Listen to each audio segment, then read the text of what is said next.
Okay, so assuming the battery is charged, step one, open the door with the key. And then pop the hood. And, where'd it go?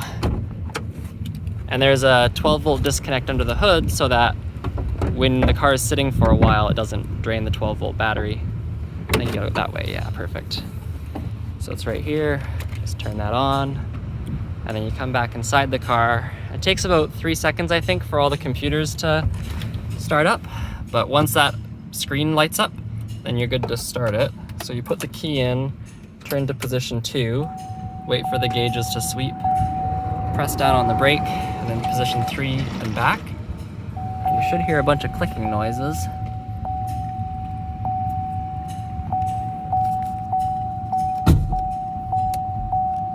I'm just trying to see where the battery indicator is.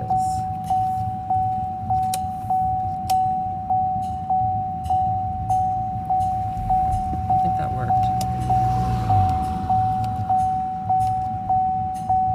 No, that didn't turn on the 12 volts, so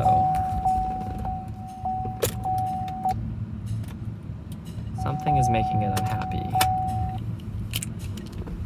So we'll power cycle and try it again. Okay, so I just turned it off and on again at the 12 volt disconnect, and now it works again.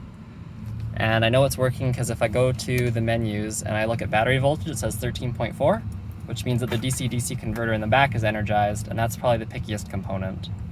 So now you can just put on the brake and shift it into drive. Parking brake has to be off.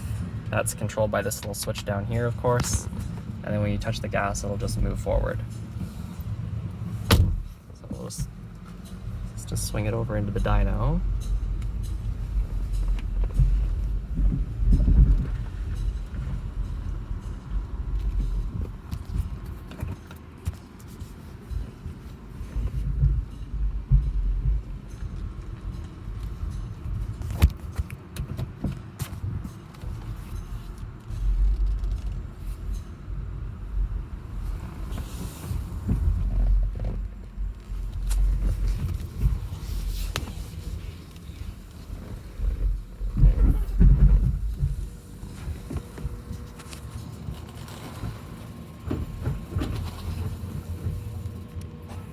And if you can help it when you're putting things in the dyno, don't put the rear wheels on the rollers unless you've got the air supply hooked up, because then you won't be able to get it off.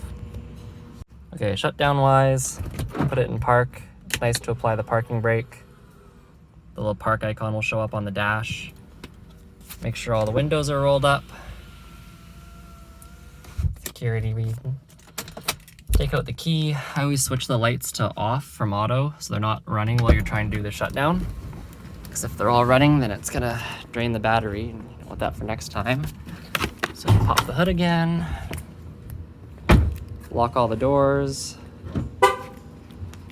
and then you can go and do the 12 volt disconnect.